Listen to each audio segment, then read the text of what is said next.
guys, welcome back to our channel. If you're new here, I'm Emily and my husband Gavin and I are converting this school bus into our future tiny home on wheels. I just wanted to preface this week's video and say that the clips in this video have been filmed over the past 6 weeks, so you might notice a couple things look unfinished or something. It seems out of order than what you're used to, but that's why. But this week we're going to show you guys how we installed these upper cubbies in the front and back of our bus and installing our backup camera. So let's get to it. Now we're going to work on covering basically one of the few open insulated pieces that we still have. We're gonna have front and rear shelves just in the middle sections of these. And so Emily's going to cut out some pieces of plywood just to cover the ends, just because there's not really much we can do with them. And I'm going to shave out some more of the insulation so we have room to put a box into here. And we'll have a little cabinet.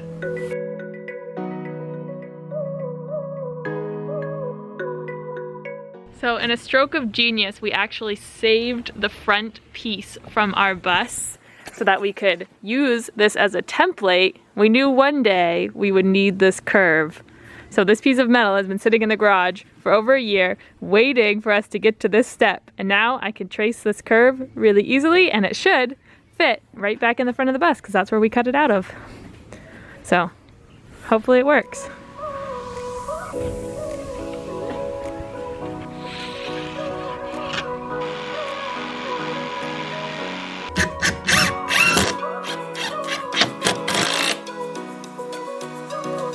Just extending the front of our box a little bit farther out so we have something to put the plywood into. Just finished framing up the back to also have a plywood face put on it. So back here we're a little bit farther from where the ceiling meets up, so we actually had to double up on our 2x2s coming in, but now it is already boxed and ready for its box to sit just right in here. Okay, after some trimming, I'm so sorry. I'm just a prop. Continue. After some trimming and template making, this is what we have. It's not too bad, but you can see there's some gaps along the top that we're gonna end up painting this, so we'll probably just put some like wood filler and then paint over it. And it won't be a big deal, or we'll add some trim. It's impossible to get a perfect curve when we had to bring our ceiling all the way to that end, and so all of our boards are a little bit this way and that way, and so we're not going to get a nice even curve, but it's pretty close where it is. It doesn't look too bad.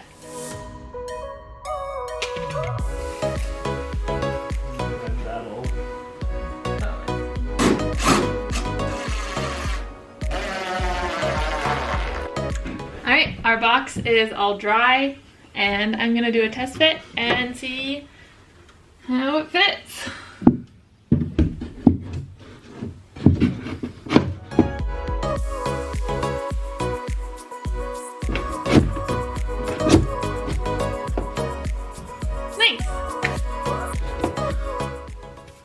Now we can store stuff.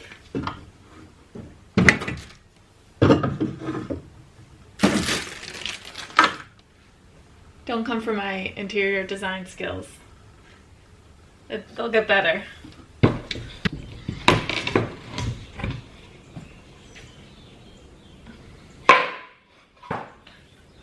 Alright, I just cut out the hole for our box. I erred on the side of cutting the hole too small so that we can always sand or cut a little bit more off if it doesn't fit perfectly, but it should be close. So I'm gonna go do a test fit and then cut any more off if I need to. I didn't show you guys, but I screwed the box in. I think I just did 2 or 3 screws just into these 2x2s on the side, and they're nice and sturdy. I'm not too worried about it being super secure because this plate will be screwed in on top of it. Wow!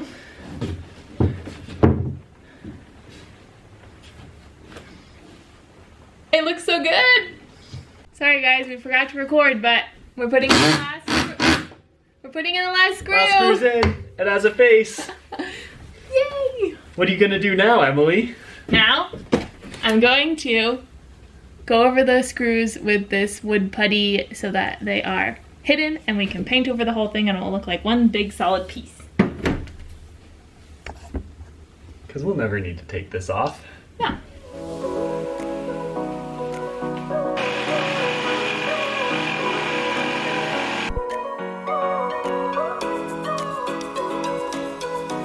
Okay, the back one is screwed in. It just has 2 screws basically, because once we put the faceplate in, that will be holding it in. We just set the wires for our backup camera on top for now.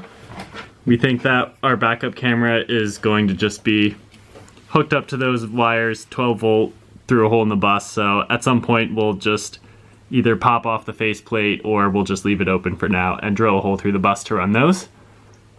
And so next we just need to mark the hole for the box in the plate. Nice hand signals. We sold the bus and bought a minivan. Woo! Van Soccer life! moms for life. I don't think it works when you can see the bus in the background. I'm just kidding. We are in our car right now because we're testing our new backup camera that we're about to install. So it recommends testing that the monitor and the cameras work before installing it, and since we don't have power in the bus right now anyways, we are using the cigarette lighter in the minivan. And it's working. Yeah. So we're just taking each component and plugging it in. And it turns on. Okay. Yeah, you can see the screen's on. That works. Happy with that. Now we're taking each of the cameras, and you might not be able to see this, and plugging it in. The only way we can really see is if you cover the light sensor. No, you can't see. There's like little red infrared. I don't know if infrared shows up on camera. Yeah, look. Oh, there it is. Oh yeah, you can see that those infrared lights are coming on, so it's kind of in night mode. So the cameras both work. And they both did that, so it seems like everything is in order and we're ready to connect them to the bus. Yep, and this is a wireless backup system, so the cameras don't actually connect to the monitor with a wire. They connect wirelessly, which is what that means. Yeah, they'll still be wired in for power, obviously. They'll plug into our 12 volt system, but they're Bluetooth connection to the monitor, so we won't have to have a wire running from the monitor to the cameras, just from power. Exactly. All right, let's go install. Hey everyone, it's been about 3 months that we've been sitting here deciding if we should put it here, or over here, or up here, or over here, but ultimately we think it's going to be fine right here. We're just going to mount it to the 2x2s that we have bracing up this shelf. I'm just going to pop a screw in, and then I'll pop in 2 more screws, and then it'll be on.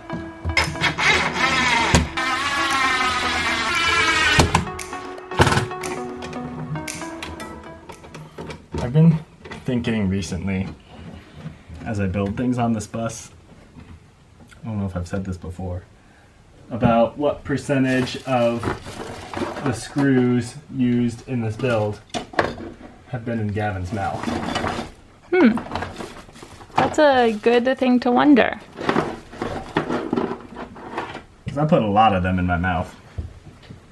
Well, this bus is full of blood and sweat and saliva and love. Put your favorite in the comments.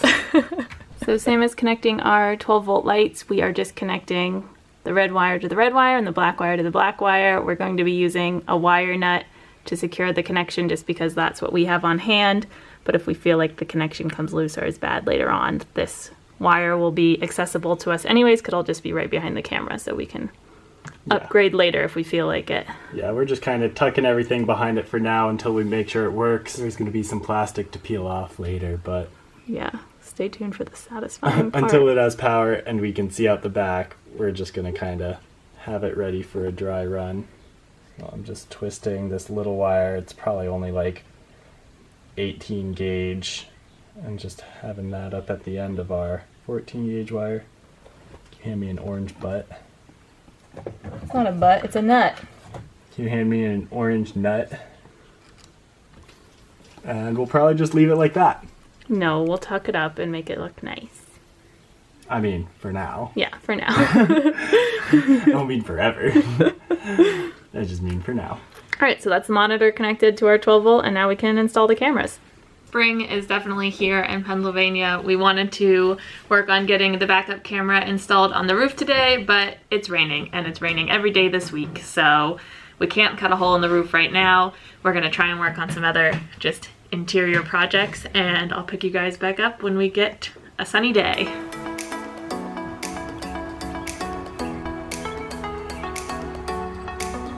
So there's not much point in having a display at the front if we don't have a camera in the back. Do we have a skylight? Yeah. Very small skylight. I'm covered in insulation. Ew, I hate it. Oh, thank goodness we took our mattress out. I ran a half marathon yesterday, and now I can't move my legs very well. And I'm tired. You and your excuses every day, I swear. I'm so tired. It's so hard getting in the bus because I can't bend my legs.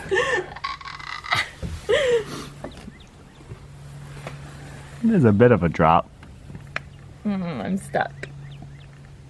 I'm stuck. I'll get the crowbar. Since the wire is going to be running through the roof of the bus, we don't want it rubbing against the metal, so we're just using a little piece of PEX to run through the hole so the wires have this channel to run through. So we had to make sure our hole was wide enough to fit this. And it looks pretty good. It just slides right up in there, and we'll glue it in place from the top, and it'll be perfect. So the gland entry system basically has a rubber grommet in there that this will screw down on and tighten around it.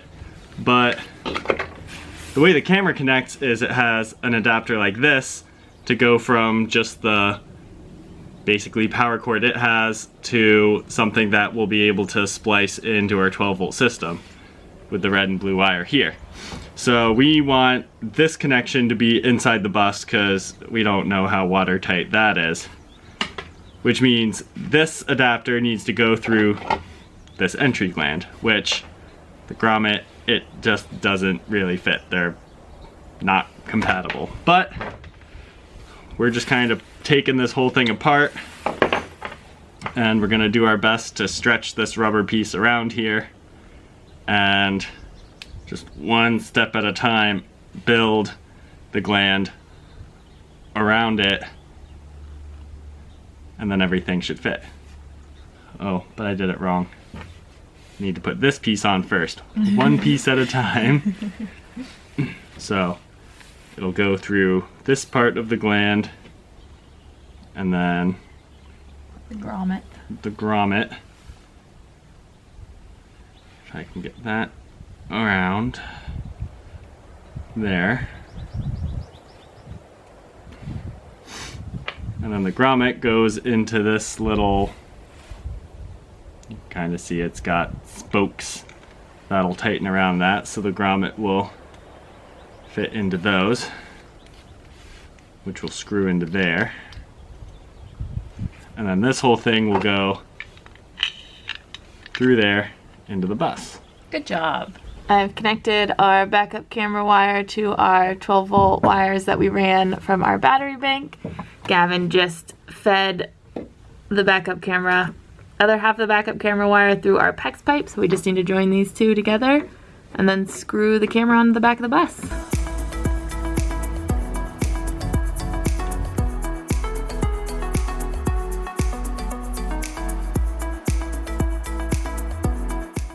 Okay, with just a little bit of scrambling to help feed the wire through, we have the gland glued down here.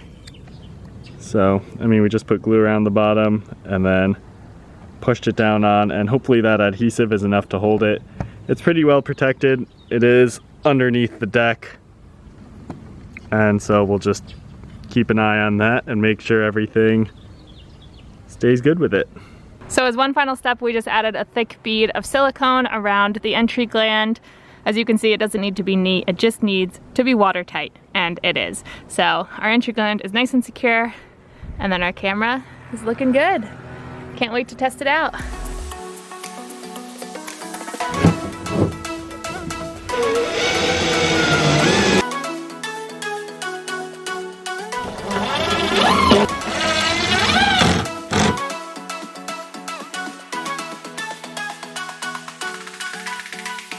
Thanks for watching this week's video. It's been great to get these little touches in, and now we're basically covered with all insulation, so. And we've got some new storage space. Yeah, new storage space. Most of our interior is done wall-wise. We just need to do some painting. Backup camera is going to be great for once we're moving. Yeah, and next week we're going to show you guys how we hooked up our solar system. So hopefully next week we'll be turning on these lights and maybe turning on the backup camera too to make sure it works. Hopefully we'll see that everything works. So see you soon. See you soon. Bye. Love you. Love you.